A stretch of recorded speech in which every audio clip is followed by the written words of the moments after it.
And welcome to episode number 257 of the Canadian Prepper Podcast. We are recording on December 22nd, 2024.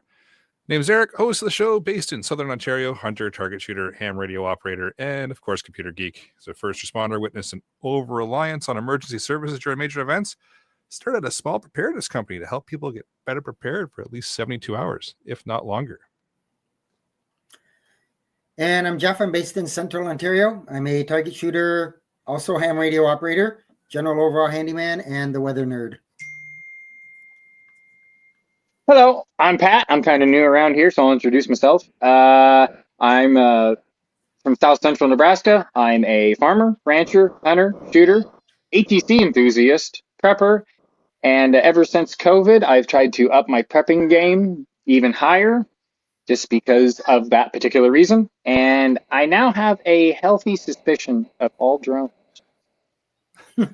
Apparently, all drones are sus. Yes, they are. Look at us sounding like young kids. This is great. If you want to help support the show, you can buy some swag. We've got the Canadian Prepper Podcast t-shirt and the tactical Velcro patch. You could maybe throw that at some drones. That's at prepperpodcast.ca. All the proceeds help cover our podcast costs. And Pat, you want to read this section? All right, I'll do it. If you're enjoying the show, sorry. Please take a few minutes, spin a review wherever you found us. We want your feedback, even if it's bad. We also invite you to reach out and tell us about something you learned this week. You can email us at feedback@prepperpodcast.ca. And, well, we've got some content for you in this episode. We're really not quite sure what we're going to talk about. Kyle made the suggestion that we just do a quick answer listener questions. We were going to talk about body armor this evening, but had a couple of technical difficulties and our guests weren't able to make it. So we're running kind of blind here. So we're going to do a ask us anything kind of episode and go from there. So we'll see how this pans out and see how it works. But we didn't want to leave everybody hanging with nothing. So let's move into the news, shall we? Well, I don't really have anything, but obviously, if anybody in Canada has been hiding under a rock, it's been a pretty interesting week, 10 days on our political side of the system. Obviously, we know that our finance minister resigned. The government put out a economic update that was $20 billion over their quote-unquote red line. So, yeah, it's going to be another interesting bit. They're on their Christmas break. I wish I would have a Christmas break that lasted 6 weeks, but they're on their 6-week Christmas break. They'll be back sometime late January, and we'll just have to see what happens from there.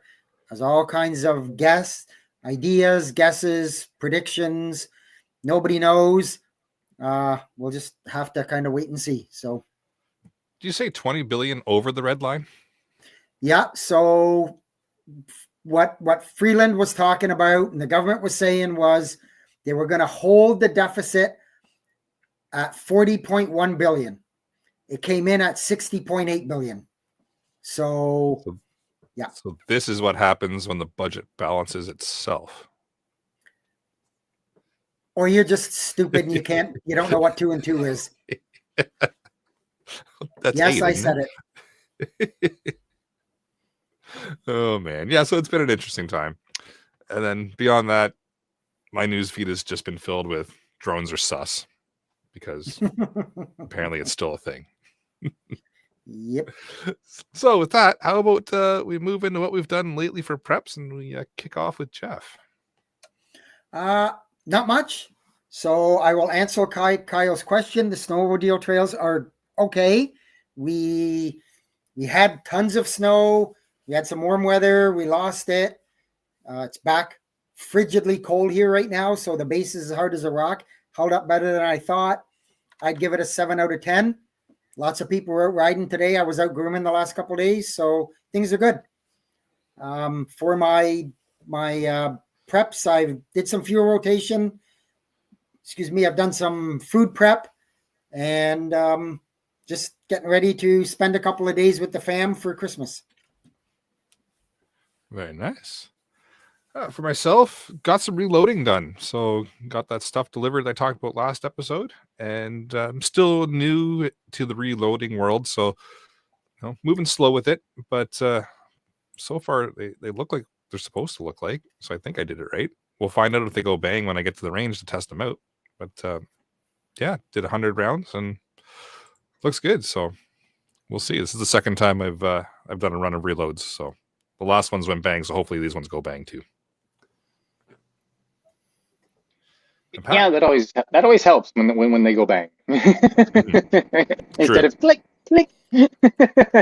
Nothing worse than click click. Yeah, click. Well, the only thing worse than click click is not bang but boom. That could be. Yes, I am hoping to avoid the click and the boom. Yes, I just want the bang. Yep. Yeah. Well, for me, more firewood. Just keeping up with my stores, so that way when it does get really cold and really snowy, I don't have to go out and go do it. And currently building up a second pickup truck right now, so I can have a second four-wheel drive on the farm or for whatever. So happy to get into that. I got kind of lucky on that one, or just lucky, depending on the story I was telling in the back room. So still needs some work, but she's about halfway back together right now. So hoping another day or two she'll be ready to rock. So, very nice. But that's it for me. Awesome. Well, with that, we'll move into our main topic. Like I said, we were planning on talking about body armor this evening, but subject matter experts that were supposed to come out have run into a little bit of a technical hiccup, not able to hop on with us this evening, so we'll have to reschedule them. And the joys of doing live shows, sometimes things just don't work out the way we want them to. And so here we are. So Kyle, in the live chat there, before we went live, had the idea of doing a like an Ask Me Anything kind of thing, or kind of show, or answer listener questions. So we've got a few people watching. If anybody has a specific question that they want us to jump into or dive into, absolutely let us know. If not, we're just going to kind of ramble about whatever comes to mind. So I don't think we've really done an episode like this, 250 some odd episodes in. That's not bad. But Kyle asks about plate carriers. Anybody with plate carriers? Yes, actually, I do have a system. I do not have any plates in it currently right at the moment, but I do. Would that be safe to show on air? I would imagine. Okay, well, I'll just grab it. It's just sitting right here. I do have a rig. It's nothing super fancy, but it's just a zip up, and you can put a plate on each side of the zipper there, and it's got a full tuck away on the back, and it's mesh. So that way it's breathable. So it's very good for the summertime. And then I do have a lighter weight one when it gets really, really, really hot. Not much protection, but it does have a plate for your main heart and everything in there. So it's not going to protect all that well against a gut shot or anything like that. But at least the pump house is protected. So yeah, that's my lightweight rig, and that's my heavy rig there. So yeah, one of these days, that's why I was kind of hoping that those guys would be on tonight, so I could kind of pick their brain a little bit on systems like that. So hopefully they'll be able to be on in a future episode for that. So that way, yeah, I would definitely want to go with ceramic. I'm not a very big guy, so ounces equal pounds, pounds equals hurt back.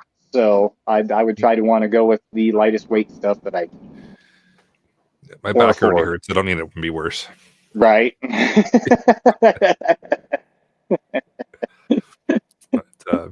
But I'd agree. Ceramic makes a little bit more sense, I think, just weight wise. If you're going to be trucking it around and wearing it quite often, lighter the better, because you're going to have more equipment you're going to want to carry. So the lighter it is, the more you can carry, right? Right, yeah. Right. My theory's always been if I can keep my plates as lightweight as possible when I do get them, the more magazines I can carry. Fair enough, yeah.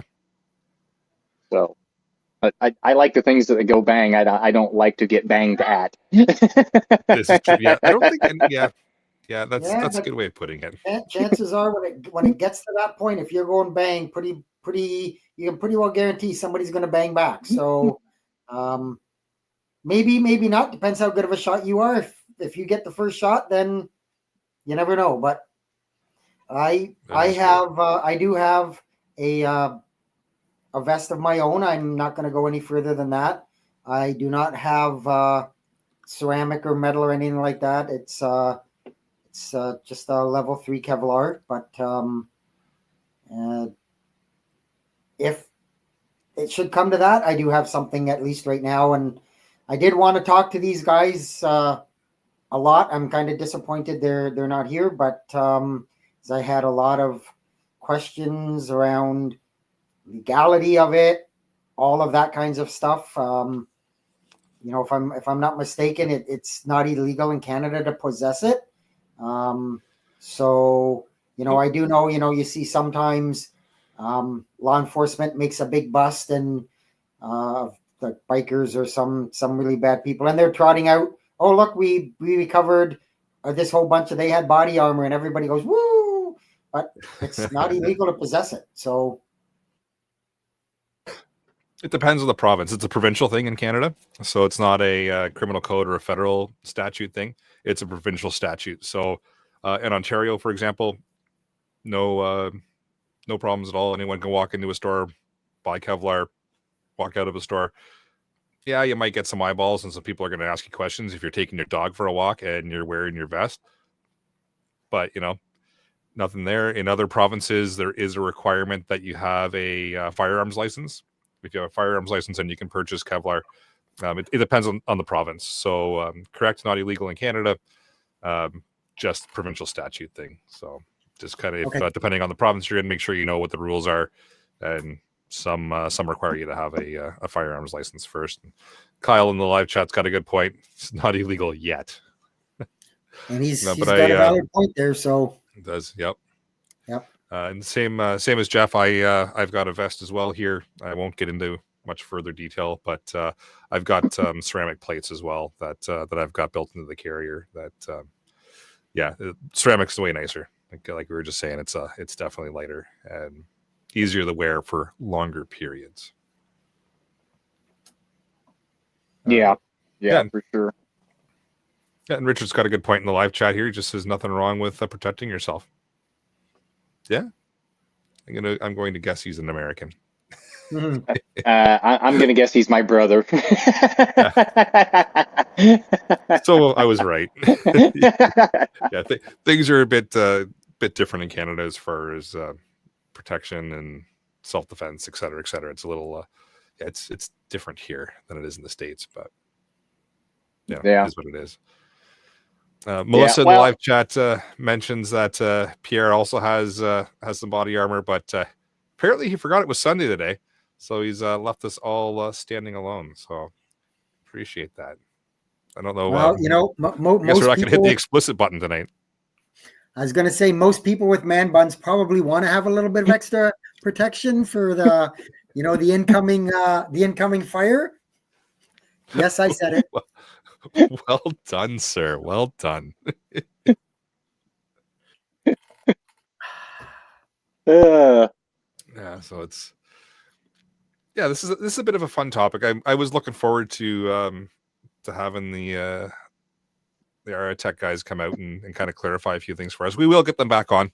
It's like I said, we just ran into a couple of technical issues, so we will get them out in the new year and get your answers, your questions answered, because it's something that is a pretty, I don't know if it's really a talked about in depth topic in the preparedness world, but it's always something that once you kind of start talking about it, everybody perks up and goes, yeah, I'm interested in this. And is it something I should add to my preps?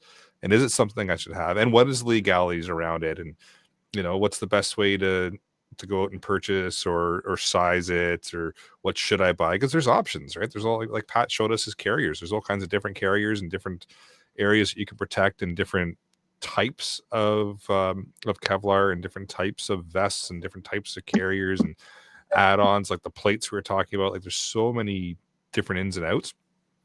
And it's always an area that everybody just kind of sort of shies away from. But I find everybody's kind of got an interest because, yeah, if things go sideways, of course, you want to be able to protect yourself as much as you possibly can. And this is probably a good thing to have in your pack of, or your bag of tricks, if things go south quick, right? And you find yourself in a hostile environment where, you know, things are going bang and they're going bang in your general direction. You might want to have this available to you just in case. Mm-hmm. Yeah, because remember, everybody, the enemy gets a vote. Fair enough. So it's like I said, we'll definitely have them on once we can kind of iron out the technical issues. Is there anybody in the live chat that's got any kind of question? Doesn't have to be about body armor. If there's anything else you want to know about, we're happy to answer it as well. I said we're kind of doing an impromptu episode tonight. Or even, you know, what's your thoughts on what's, you know, going to happen down the road? You know, like, not that we're gonna get into the tinfoil hat stuff and all that kinds of stuff, but, you know, what things do you see, and, you know, what are your concerns moving forward, and, you know, maybe a prep that you think you want to up your game a little bit on. Kyle, the 51st state. Kyle wants to know if we're going to be the 51st state. There's pros and cons to that. Not with Governor Justin, we're not. Nope. I like the idea of remaining our own country, but having a few things maybe changed around a touch. We'll see with the new election coming up. Yep. So another good question, and this would be a good one. It's from Richard in regards to what level of body armor do you think you'll need? That'd be a great question for the guys that we had coming out, because they were going to lay out all the different levels and all the different possibilities and things that you could purchase. I am far from a subject matter expert on this. That's why we brought these guys in to chat. So we will keep this aside for the when we actually have them, and we can, like I said, iron out the technical issues of getting them on. But great question. I just don't know how to answer it. I don't know if anybody else in the panel wants to take a run at it. Absolutely, you're welcome to. But my guess was just depends on what kind of environment you're running in. I mean, is it urban, or you got wide open spaces where somebody's going to be taking pot shots at you with a sniper rifle from a long distance with high caliber weapons? Way more questions than I've got answers for. That's for damn sure. All right, we'll set that one aside, and we'll wait until we've got someone that can answer it. Oh, here's a good one from Kyle, and I think it's aimed at Jeff. Can you put a turret on a snowmobile? Put anything. If I wanted to, I probably could. Yep. Why not? Another one from Richard here. Just a good point. Learn basic first aid, because you'll have a better chance of using that skill than your shooting skills. So, you know what? It's true. Chances are you will have to use your first aid skills way more often. Hopefully, neither ever, but chances of using your shooting skills versus your first aid skills, let's say, most likely you're using your first aid skills a lot more often than you would be your shooting skills, unless you're like a professional target shooter or something like that, obviously. But, you know, I see where he's getting at there. In emergency situations, most likely the first aid skills. Scott in the live chat, good point. We were talking about just the different types of vests and the plates and such. Weight and bulk versus mobility. Bulletproof 100-foot dive suit isn't that practical. Yeah, it's true. Yep, it just all depends on the situation and how you want to run it. And like I said, way more questions than I got answers for. That's for dang sure. Yeah. Here's a question for you. Oh, here's a good one. Ham radio get affected during a snowstorm. Weather will affect propagation. There's a lot of depends answers tonight. It depends, of course, on, you know, you're using UHF, VHF, are you talking HF, etc. But ultimately, yes, it does affect it. I've transmitted in big snowstorms and have been able to make DX contacts, meaning international contacts, without issue. But yes, it will definitely affect it. But yes, bring the ham radio questions. I will be here all night if that's what this turns into. Well, Oh, go ahead, Jeff. I would tend to think the radio would be more affected by summer thunderstorms, like electric. You've got that. I don't even know where I'm going with that, but lightning and all that kinds of, an electrical storm as opposed to just a snowstorm. Yeah, electrical storms definitely affect ham radio, because if there's an electrical storm happening, like a lightning thunderstorm, all my stuff's unplugged, so it doesn't work. Which is a good idea. There's no transmitting then. Yeah. Scott's got a great question in the live chat. What brand of absorbent underwear do you recommend? It depends. It depends, or it is depends. Both. Yep. Yeah. So Richard's asking, what's my furthest DX contact? Oh, let me pull up my log. Let me see here. I'll pull it up. The one day we were doing a sort of a bit of a Parks on the Air thing, but we hit that little island out between Alaska and Russia. Yeah. Remember? Yes, that was cool. Out of nowhere. Yeah, with just a little HF rig out at the hunt camp, actually. Yeah, that was good. Let's see. This one was pretty cool. Slovak Republic was my first ever actual recorded contact. It was in 2020, October 19th. I was just playing around with the radio. I had finally gotten used to how things worked. I had a decent antenna kind of set up. I heard this guy calling for stations. I was like, you know what? I'll just transmit. I'll see what happens. And he called me back. I was like, whoa, wait a minute. What? That was my call sign. He just said my call sign. Oh, okay. So I logged him, and Slovak Republic, October 19th, 2020 at 12:25 a.m. That's UTC time. So I was pretty happy with that one. What else have I gotten? There's a whole bunch in here. This guy here, Austria. Again, this is all just with a little wire out in the backyard. But yeah, that was probably the furthest. Germany's in here. There's this guy here, Czech Republic. Done all kinds of them. We've got some pretty good ones. Myself and Jeff just sitting in the park here, just with like a little end fed up in the trees. And so really it's all kinds of stuff. Bermuda, that was kind of a cool one. So yeah, lots of DX, lots and lots of DX. Yeah, my brother out there in the side chat, he's a big ham radio guy too. So nice. So he's got a pretty good sized rig at his place, and he's got one in the vehicle too. So he likes that stuff too. He really logged a lot. So we're gonna get along just fine, is what you're saying? Yes, you would get along with him just fine. Yeah, what else do I have in here? France is in here. Spain. Yeah. So lots of DX. All just off a wire. Don't have anything crazy antenna wise here. Let's see. What are the questions we got in here? Oh, we are getting into all the ham radio questions now. This is turning into a ham radio episode. This is, you know what? I'll take it. Actually, before we do that, there's a very important question for Pat. How many trampolines does Pat own? 0. Oh, that's it, Pat. You can't come back. Yeah, you got used to at least one. Used to. Windstorms do funny things to trampolines. Fair enough.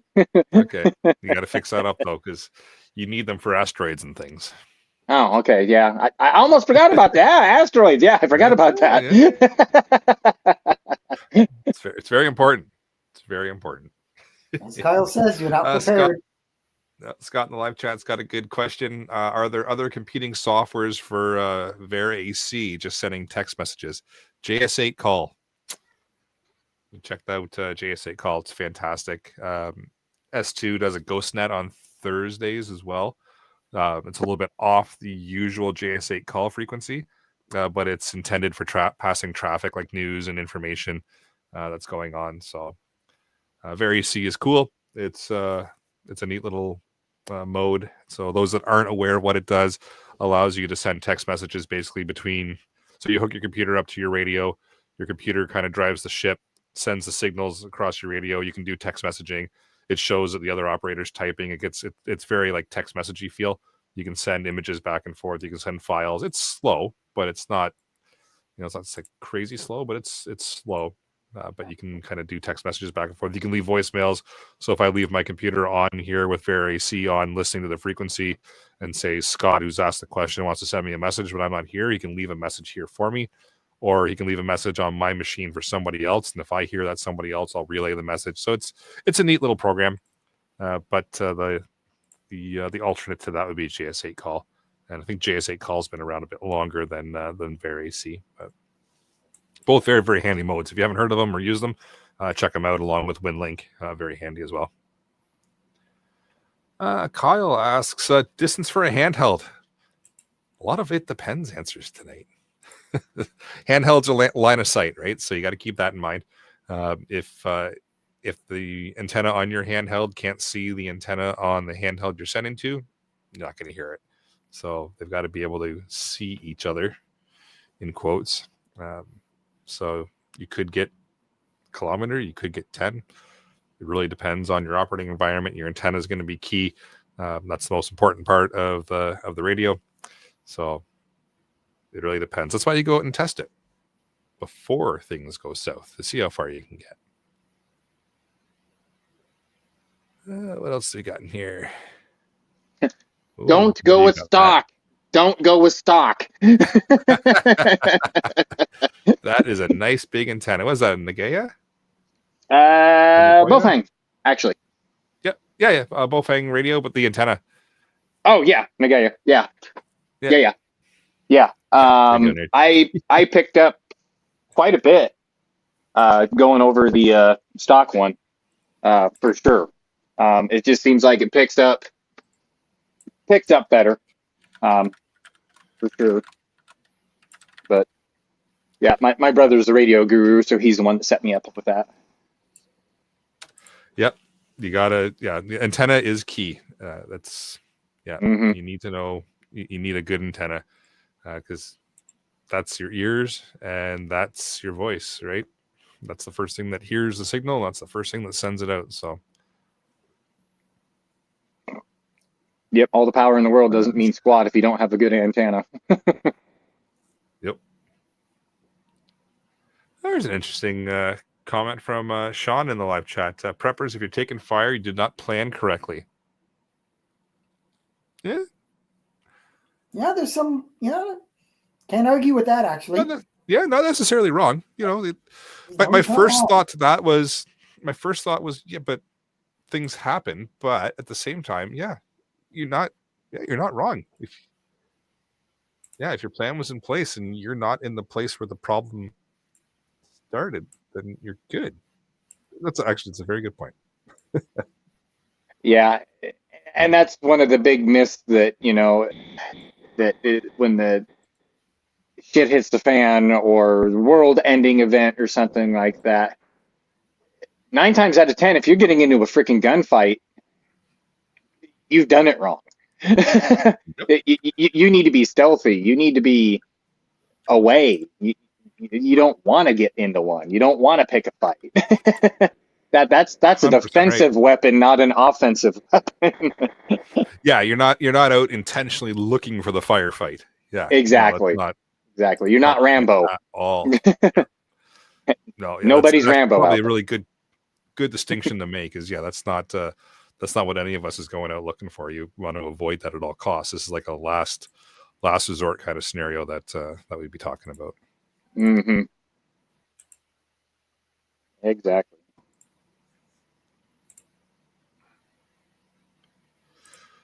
As Kyle makes a good point here as well. Lots of dead spots to the 800 megahertz radio for the fire department. Just wondering how a handheld would work in those low areas. It'd be the same if you're in a low area. If you can't see up over those hills or over those mountains or whatever it is in your area where you're down in the bottom of the valley, the handhelds aren't getting out either. It's It's all about what that antenna can see, and if those if the terrain is blocking it, you would need, for an example, if you're down in the bottom of the valley and you want to get up over it, you would need a repeater up at the top of the valley that you can see, and then the repeater would push the signal up and over from the top. So yeah, it's all about location. You're down in the bottom of a valley, your better bet is to try contact on HF, because that's going to bounce the signal off the ionosphere and bring it back down. So you have a higher chance of getting a contact that way, but it might not be a local contact, right? That's the thing. It could end up being an international contact or somebody nowhere near you, but at least it's somebody that could then help you if you need it, right? But that's not going to apply to a fire department. You're not going to be running around with an HF rig going, "Hey, we need help or more water or more crew or more whatever here." Yeah, you're just going to need repeater systems in strategic places in and around your area of responsibility in order to be able to get those signals up and out of that terrain, which is not always easy depending on the budgets and the constraints that you have, because politics. Mm-hmm. Yeah, and I don't know how it works up there, but like a lot of those radio towers and stuff that we have around here are actually, some of them are actually owned by private clubs and stuff like that. And depending on space available on the tower, and if you want to put a repeater of your own on there or something for like, or even for EMS or first responders, you know, stuff like that. That's where politics can get really sticky on a private tower. So we've had some people bitch about stuff like that before. Like, well, this is the perfect spot, but they won't let us put anything up there. Well, it's their tower. I don't know what to tell you. Yep. Yeah, politics are always a thing, especially when it comes to radios and towers and antennas. And yeah, there's always somebody that's not going to like it or doesn't want you to put it there. Yep. It comes back to what we were talking about pre-show. I hate people. Yes. Right? And that's why I'm here. Apparently Pat's not people. That's okay. No, I'm not. I'm just Pat. Yep. All right. Any other questions out of the live chat or comments? Yes. Richard agrees with us. People suck. Yes, they do. Yep. So That just was kind of comment. back to a bit of a news thing that Sure. sort of stumbled up there, and this just is a kind of an indication or an idea of how quickly things can really go bad. And one simple mistake, miss of a button, pushing a button you shouldn't. So it sounds like the U.S. shot down one of their own Super Hornets over the Red Sea last night. So apparently the pilots ejected and survived, but they shot down their own plane. That's an oops moment. Yep. Or It's at a least that's couple what $1 billion. we're getting. Or at least that's what we're getting told. Oh, that's true. Yep. Yeah.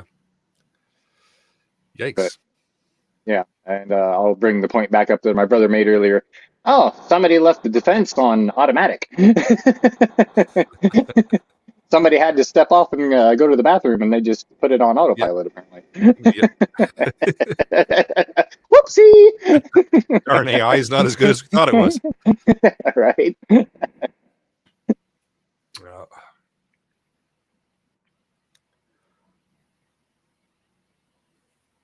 Oh, so Kyle's got another comment in here. Michigan-based prepper convention, special guest CPP. Oh, you know what? Maybe. I'd be all over that. Yeah, it's not that far. Nope. Could be fun. As you know, we've got our own prepper convention here in Ontario. Annual preppers meet. Annual preppers meet. Yep. It's a lot of fun. But it's also good to see other ideas of what other people have, and maybe the True. Oh yeah. different rule, I guess, which we all know. I mean, different rules in different countries, and of course, we all know about the whole firearms thing with that being, different rules and how you can do things, and so yeah. Yeah. Oh, yeah. I'd be interested if there was such a thing. Can make the trek south. Why not? So Scott's asked it a couple of times. It has absolutely nothing to do with ham radio, nothing to do with body armor, nothing to do with drones. Although I suppose we could use drones to do this, and we could wear body armor while doing it. But he wants to know, what seeds do you guys start early? I start onion, garlic, potatoes, because they will deal with the cold weather fairly good on the stuff that I mainly like to plant anyway. Those are my big three that I've started early in the year. And actually, you can leave onion, at least in my section, my growing section of the United States, you can leave onion in the ground year round, and it pops right back up the next year. Nice. So, which is nice, because then you just you just keep pulling it, and it's fine. Very nice. Honestly, I don't really start anything early. My garden isn't that big enough yet that I'm kind of there. I mean, tomatoes, cucumbers, like stuff like that seem to survive the growing season. So, yeah. Yeah, I'm kind of the same. I'll start my tomatoes early in the house and then transplant them outside once it gets to be nice. Hot peppers, because it's just, you need hot peppers. So I'll usually start those early. Everything failed this season. It sucked real bad, but you get that sometimes. In other seasons, everything works out real well. So yeah, those are usually the two I start inside and then transplant them outside later on. So I don't know if that really counts as starting them early, but I'm going to count it as starting early. Scott throws a second question out in regards to planting seeds. What tree seeds grow fast enough to hang an antenna for my radio? Funny guy, Scott. So I have the answer to that. Go for Chinese elm. It grows like weeds around here. Well, there you go. Perfect. Oh, I just okay. Just don't, Jeff. Just don't do it. What isn't Chinese that doesn't grow like a weed? Right? You're bringing everything over from China. There you go. Ta-da! I had to. I could not let Fair that enough. one go. I knew the second I said that, and he started smiling. I knew what was going on up there. So, Kyle in the live chat, I'm not sure why he decides to grow soap, but he says it, good, cool weather grows great under a trampoline. He pronounces it cilantro. I pronounce it soap. But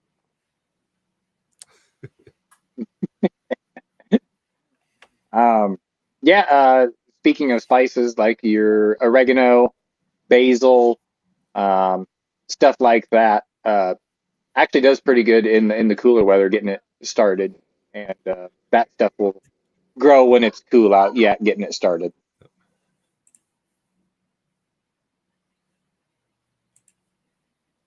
like cool, like winter cool, like we can start it now. No, not where you guys are at. That's for sure. But poor little guys, they wouldn't make it. Awesome. Let's see.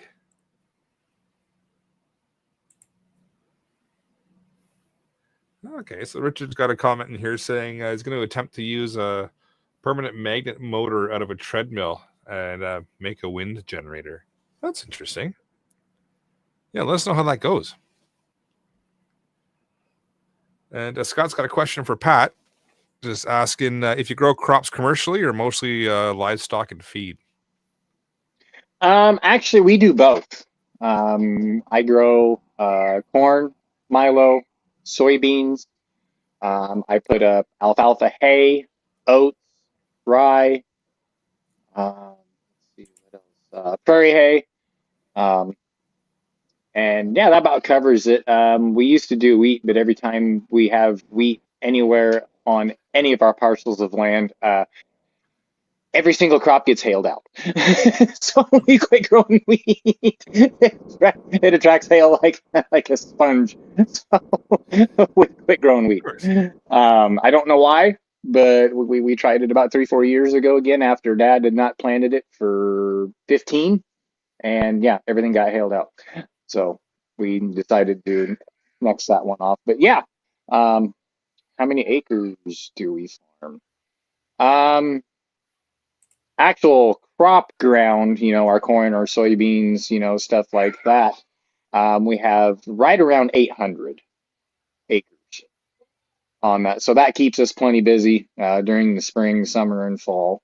As far as alfalfa and our rye and our Sudan grass and stuff like that for the cattle, we actually use for cattle feed.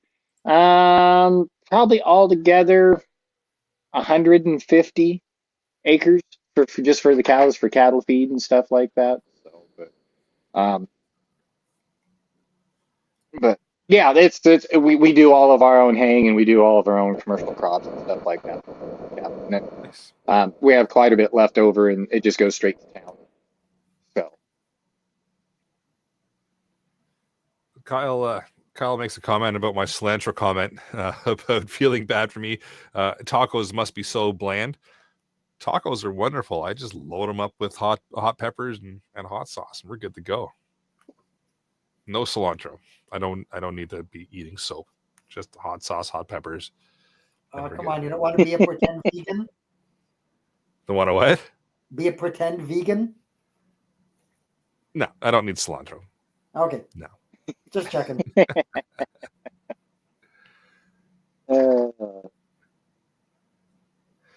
Yeah. Let's see. So Kyle's asking questions about best way to have a furnace be generator ready. And then Scott kind of answers it for him in the live chat. So got Kyle's question here. And Scott, single circuit manual transfer switch on the furnace circuit or Generalink do the whole house. So there you go. Question answered. Or do a whole home generator, Generac, and the way you go too. mm-hmm.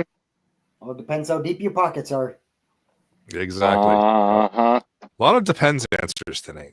A lot of depends. Yeah. And that's the whole reason I burn wood versus having a Generac sitting outside. Fair enough. Yeah. No, you can't go wrong with burning wood, right? Like that's as long as you've got a source for the wood, you're good to go. Mm-hmm. You're warm. Yeah. You're comfortable.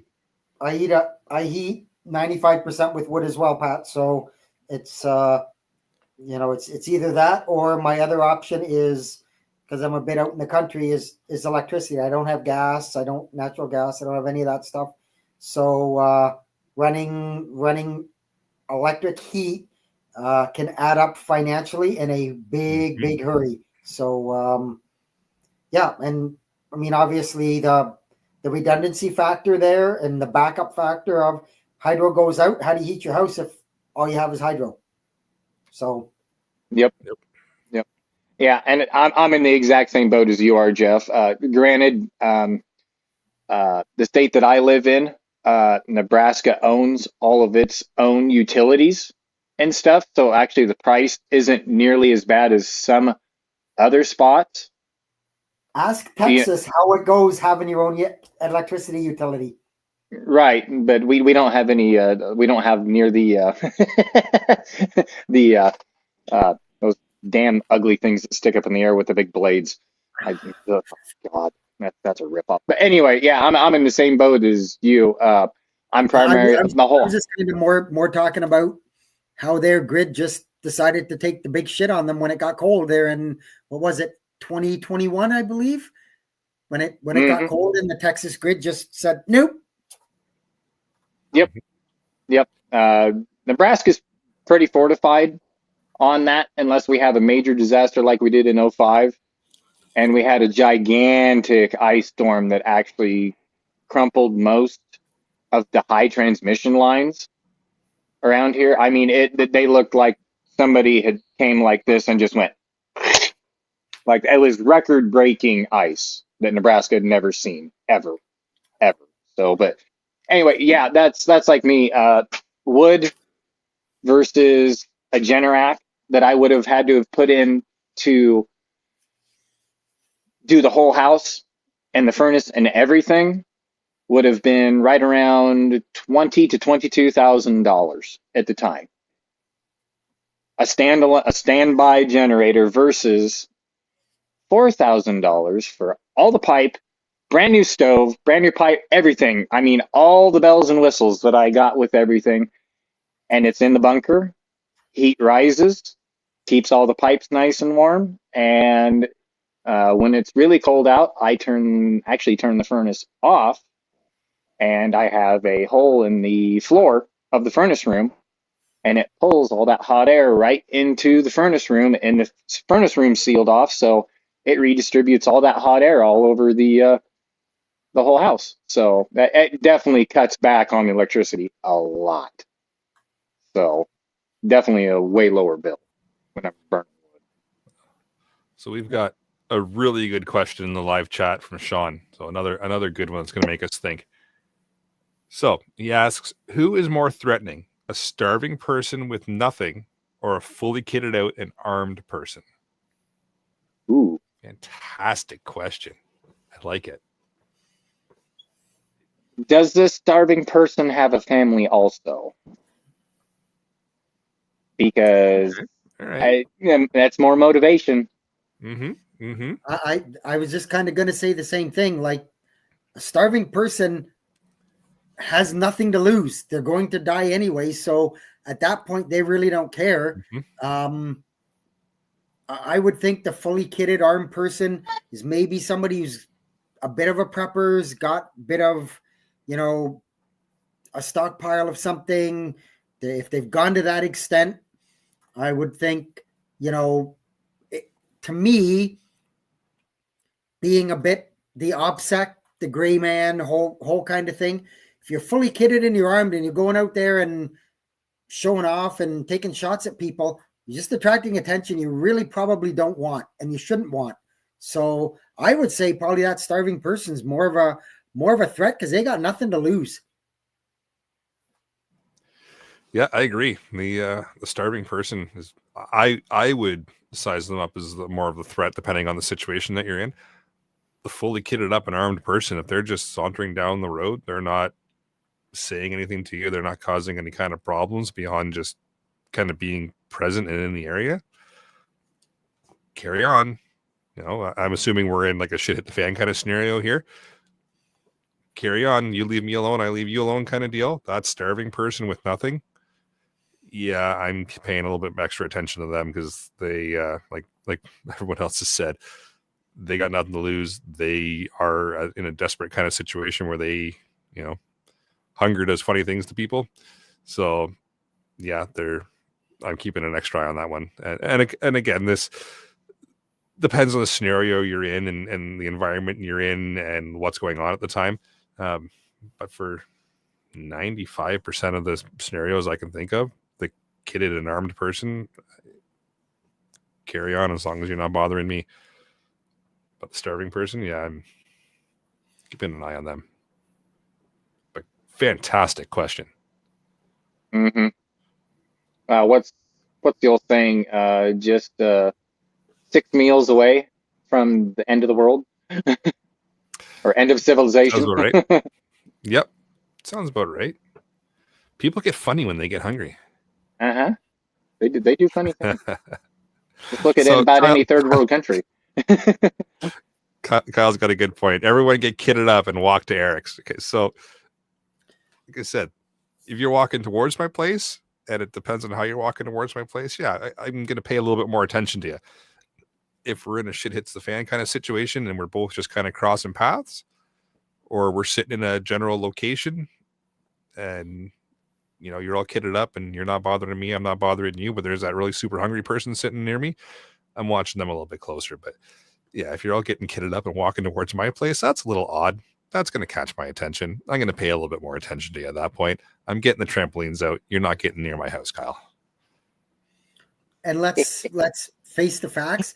if it gets to that extent, Kyle, there'll be nothing left at Eric's for you to take anyways. I will have absconded all of it.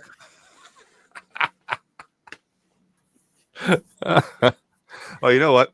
That's Kyle's the got a good long-running point. joke is that came up in a Yep, podcast Jeff a long steals time everything. ago. If Yep. anybody hasn't been around that, I said I didn't need to be prepared because if I really wanted anything, I would just go and steal it from Eric. So, Yep.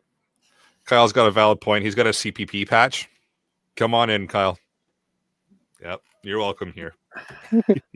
But I have a patch. Let me in. I'm important. He's got the secret here. Come on in.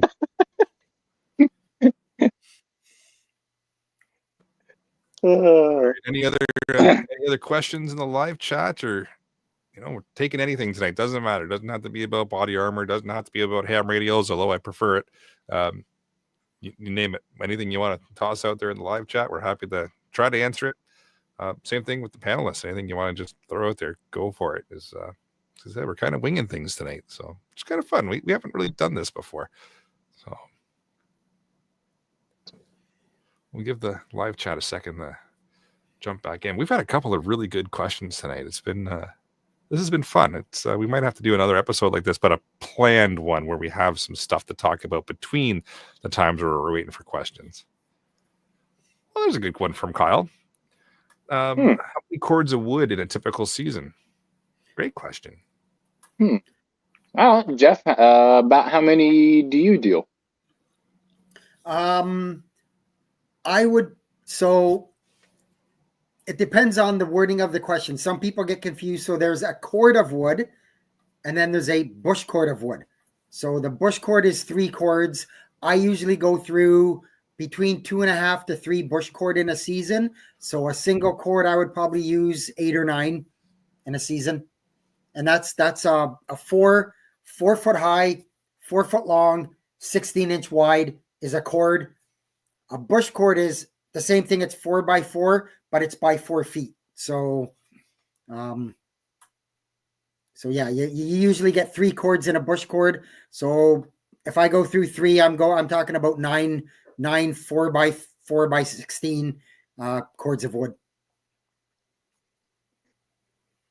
I hear you. Yeah, probably for me, my little wood sheds out there, you probably put both of them together would probably equal a cord. I'm blessed. I have a very efficient wood stove in my house, and my house is fairly new, with the bunker being completely foam insulated inside and out, and about basically the same thing upstairs too, in the top part of the bunker. So I don't have to burn that much wood to keep everything warm in here. So I'm pretty lucky. I know some people have different types of houses, or maybe it's an older house and it's not as insulated as some of these newer ones, or what. It all depends on the building and how many square feet you're trying to do. But I might do 1 bush cord by what Jeff's saying per year, and I don't get as cold as long as like what you guys do up in Canada either. So there's a big difference. I mean, where you guys stay colder a lot longer, guys gonna go through a lot more wood. So of course, the other big thing is it depends on the kind of wood. If you're burning a hardwood, you're going to go through a lot less. If you're burning a softer wood, you're going to burn more wood to get the equal amount of heat. So, Richard asks, what do I have for a wood stove? I have a Napoleon. I was lucky enough, and am lucky enough that the Napoleon factory is literally a 20-minute drive from my house, straight down Highway 11 at the north end of the city of Barrie. There's a company called Napoleon, and their factory is right there. So, yeah. Nice. That's really cool, because if I tried to go get parts for mine, I'd have to go to Italy. Well, I got lucky a couple of years ago. I don't know what happened. I don't know why it happened. They don't know either. Middle of the night, there's a big bang. Get up in the morning, I come out, and there's a humongous crack right through the glass door. I just took the glass door off, drove down there, left it with them. They called me the next morning. It's ready to go. Went back, picked it up, done. Very nice. Very nice. Yeah. I can get parts for mine readily available, but it's not going to be like Jeff. It's going to be 2-3 days because there's only 2 places in the United States that carry the parts for mine. So yeah, mine's going to be definitely another 2 to 3 days, even though mine is a very popular model. So they do keep a lot of the pieces, parts, and stuff on hand. So that's kind of the why I picked that stove, is because it's one of their more popular ones.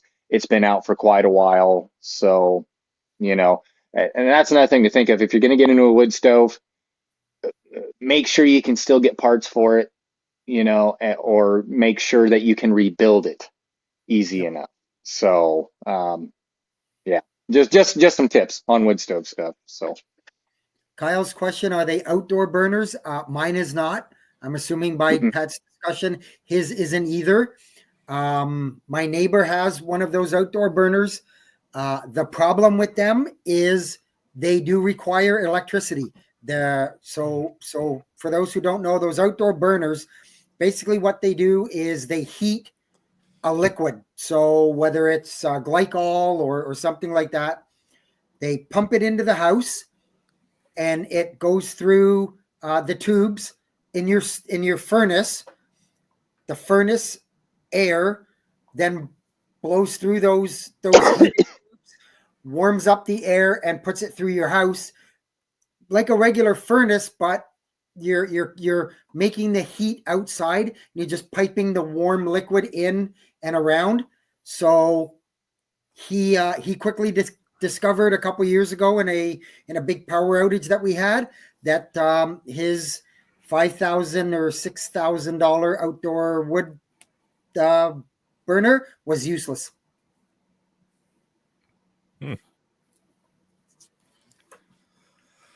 All right. Sean's got another good question in the live chat here. Cycling in the comms now.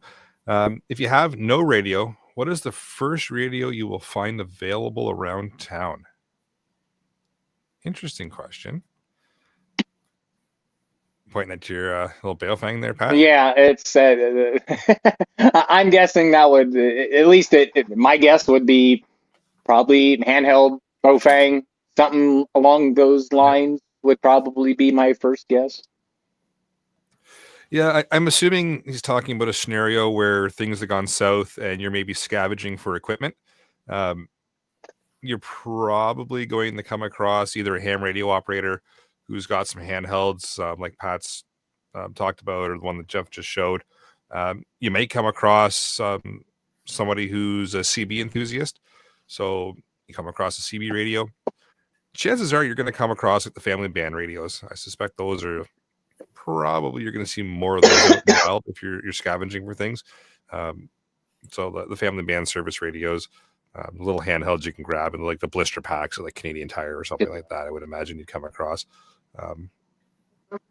Yeah, those would probably be the most common ones, outside of little ham radios that you'd come across in kind of a scavenging kind of scenario.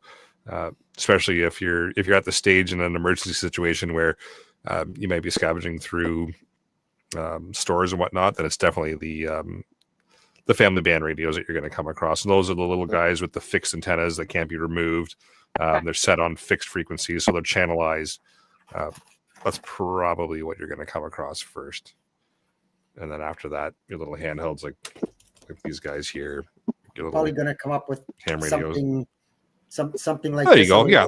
Yeah. Like you say, little family talk back and forth radio. It's pre-programmed. It might have 5 or 6 different channels in it. Be careful of, they'll tell you it's a 25-kilometer range or a 10-kilometer range or whatever. That's a load of crap. Yeah, there you go. You'll be lucky to get a couple kilometers out of it, but yeah. It's 25 kilometers if Jeff is standing at the top of the mountain and I'm standing at the bottom, and we have a clear sign of view of each other, line of sight to each other. It doesn't mean that I have to see Jeff. It just means that my antenna has to be able to see his antenna, so they can hear each other. So it's, yeah, the chances are, and as you can see there, Pat had an FRS radio within hand. Jeff had one within hand. I've got one over here on the shelf that I'm just not going to reach and grab. Everybody's got them close by, so that's probably going to be the most common type of radio that you're going to see floating around. And then on top of that, next would be your ham radio type of setups. But again, a great question. And Kyle mentions in the live chat, and Jeff already touched on it, the family radios have a 5 mile in quotes range. Don't question the distance. I'm not questioning the distance. They can do 5 miles. It's just, what can they see? Mm-hmm. Yeah, it's just like Eric said. If I'm standing at the top of Pikes Peak, I'd probably be able to reach you down at the base of the mountain. Oh, Kyle, Johnny Kyle, Appleseed's Kyle, got a good... You're funny. No, it's not an Ensure, but it is an adult beverage. Yeah, I wasn't even gonna put that one out there, Jeff. I got no problem with that. Johnny Appleseed in the live chat. Body armor still allowed in Trudeau's Canada. We'll touch on that when our subject matter experts are able to get on. I don't know if you're here at the beginning, but we had some technical issues with them getting on this evening, so we're just doing kind of a Ask Me Anything kind of episode, winging it here and seeing where we go. So we'll touch on that question when our subject matter experts are able to catch up with us in the new year.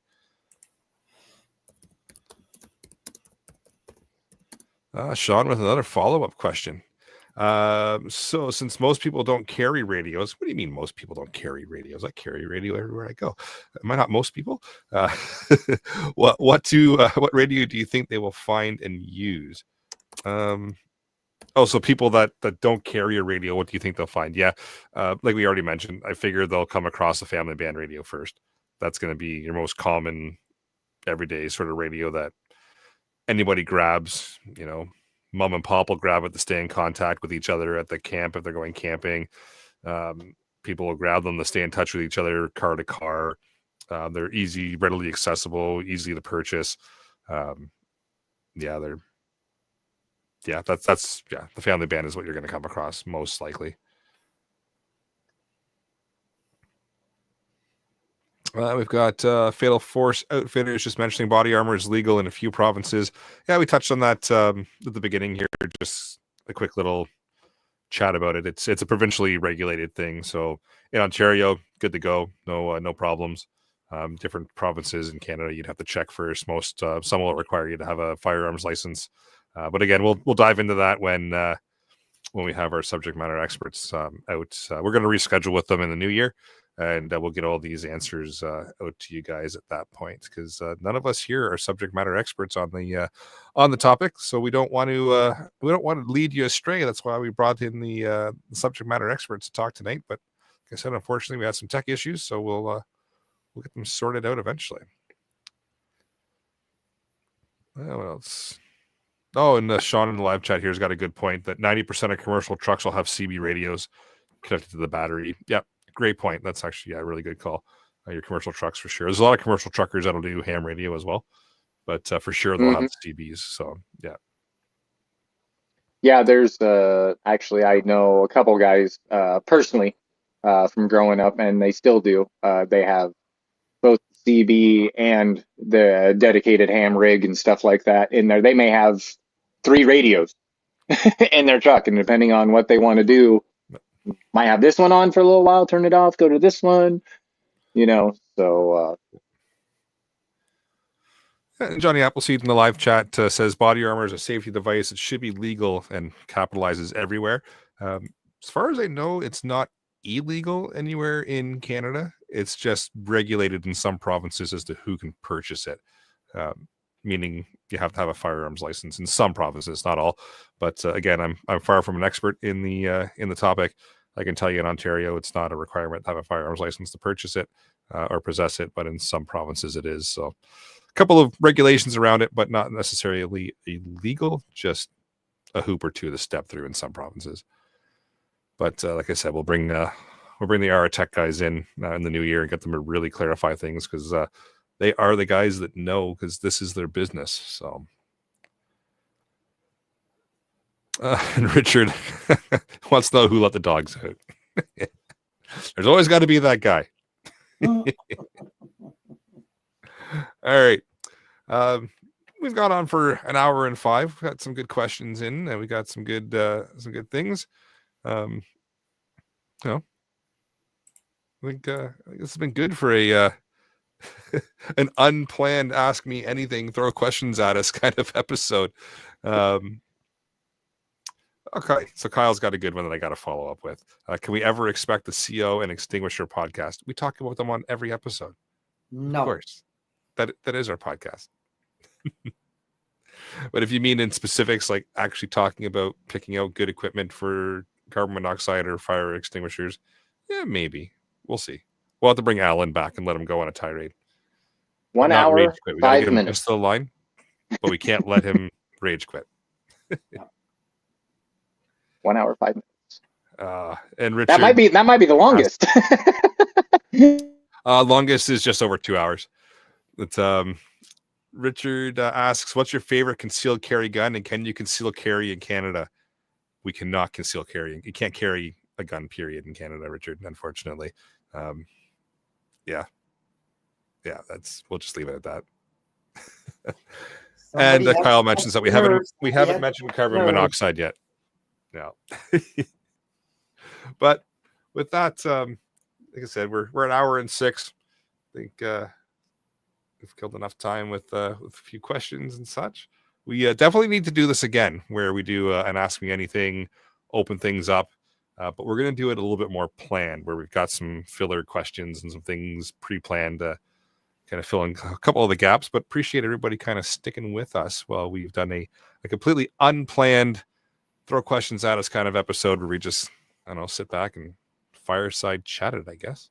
But no, this has been fun. Yeah, it has been. With that maybe we'll move into upcoming events. So we've got the annual Preppers Meet 2025 coming up. If you haven't heard us talk about it yet, it's July 7th to the 13th. Check it out. Annual Preppers Meet Facebook page for updates, or annualpreppersmeet.com.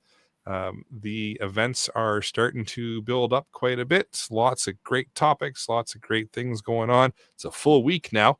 So it's gone from a couple days into a full week. So come on out and check it out. It's at the Slovenian Anglers and Hunters Club, just outside of Alliston. Fantastic location. Lots of fun. Lots of great people. Yeah, if you've not been out to any of the preppers meets in the past, everybody's friendly. Everybody's willing to chat with you. Beginners welcome and encouraged to come out. Just come on out and have a good time. Nobody bites. Nobody's scary. Just make sure to bring your tinfoil hat. It is a requirement to get in. Yeah, you get all kinds there. So a lot of good intentions. Some, few out in left field, but hey, everybody has their ideas and their opinions, and you just got to take it, right? But the fun part with the preppers meet is people that show up and you think they're out in left field, they're more than willing to put their information out there, but they're more than willing to listen to yours. Yeah. I have yet to see a big argument or a blowout or a huge disagreement go on, because everybody just says, well, yeah, okay, I don't really agree with what your point of view is on that. Here's my point of view.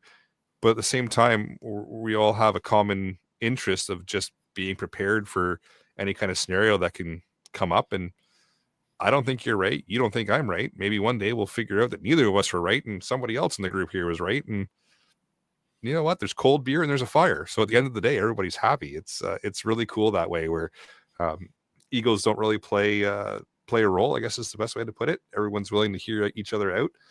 And at the end of the day, the beer's cold, the fire's hot, and we carry on. It's a really neat kind of environment. So come on out and check it out, July 7th to the 13th, and see what it's all about.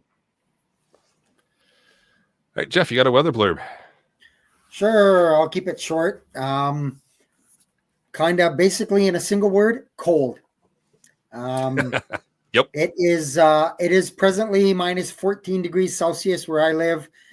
I was out last night grooming some snowmobile trails, and I come in at about 2:30 in the morning, and it was minus 22, and that's without the wind chill. So That's chilly. and it's cold. We had a bit of a warm spell. Now it's cold. We will get a bit of a short reprieve leading up to the new year. It's going to warm up, be into the at least in my area, low single digits. Of course, further south than Ontario, Canada, you're going to see a bit warmer temperatures. But I think that's going to be short term. I'm keeping an eye on, and I will admit I haven't been up on the Discord as much as I have. I've had a pretty busy last couple of weeks. But after the new year, I would not be surprised if we are in for another cold blast and some decent snow. I would not be surprised to see a nor'easter or maybe even two pop out of this. For those who don't know what basically a nor'easter is, or they call it a weather bomb, it's a low pressure system that drops 24 millibars of pressure in 24 hours, creates pretty significant, in the wintertime, pretty significant winter storms, usually blizzards. So I would not be surprised if we see one or maybe two of them on the horizon during the month of January. A lot of the models are agreeing it's going to get cold, but there's a lot of disagreement about the precipitation. So I'm not telling you it's going to happen, but I'm also telling you that it's not going to happen. So be prepared for that. Like I said, the first week in January, we're going to see that what I think is going to be a potentially very, very cold blast of Arctic air. It's going to move into the kind of the Midwest areas, the Dakotas, Pat's neck of the woods there, Nebraska, and those places. The potential that cold air could move as far south as maybe even into North Texas, Oklahoma, those areas. I'm not saying you're going to get, if I'm not mistaken, I believe it was February 2021 was that bad blast in Texas and all the power outages and all the people that died from exposure and stuff like that. I don't think it's going to get to that extent, but you're certainly going to see probably the coldest since last winter is going to move in during probably the first week to 10 days of January. So just be prepared for that. And I'll leave it at that, and we'll touch on it into the new year when things are a little bit closer and the models have more or less come into agreement. And, it's pretty hard to predict weather sometimes 2 or 3 days out, let alone 300 hours out. So I'm just throwing things out there for you to chew on a little bit. Awesome. Well, speaking of the cold weather and such, Christmas is just around the corner, so we are going to be taking a little bit of a break from putting episodes out, but you will see us come back in the new year, most likely in around January 4th. So we'll see you then. So like I said, there'll be a bit of a break, but that I'll bring episode number 257 of the Canadian Prepper Podcast to an end. You can find the podcast on iTunes, Spotify, of course, your favorite podcast app. Pretty sure we're on all of them now. Please do submit a review. It does encourage the algorithm, promotes us slightly for about 30 seconds. Then they realize we're talking about prepping, drops us back down to the bottom. But it does help other people find the show. And we do record these shows live on YouTube and Facebook. If you want an early peek at the shows, please subscribe to the YouTube channel, Canadian Prepper Podcast, and click the notifications tab. That gives you an alert when we're going live. Anybody wants to reach out to me, it's feedback@prepperpodcast.ca, or I try to be on the Discord as much as I can. And Pat, where can everybody get you? Everybody can find me on Facebook at Pat Hirsch. I don't put some content up there, and mainly on YouTube at Pat in a Bunker, as you see it on the screen right there. Do a lot of different stuff on there between fire starters, ATCs, to guns to you name it. If it's outdoors, I love to do stuff outdoors. So, but yeah, come over and check some of my videos out if you're so inclined. So other than that, that's all I've got. Awesome. You can check out Rapid Survival at rapidsurvival.com and get me there on the live chat. You can also email me at feedback@prepperpodcast.ca. Thanks for joining us for this random question kind of episode. Until next time, be prepared, stay safe, and keep learning.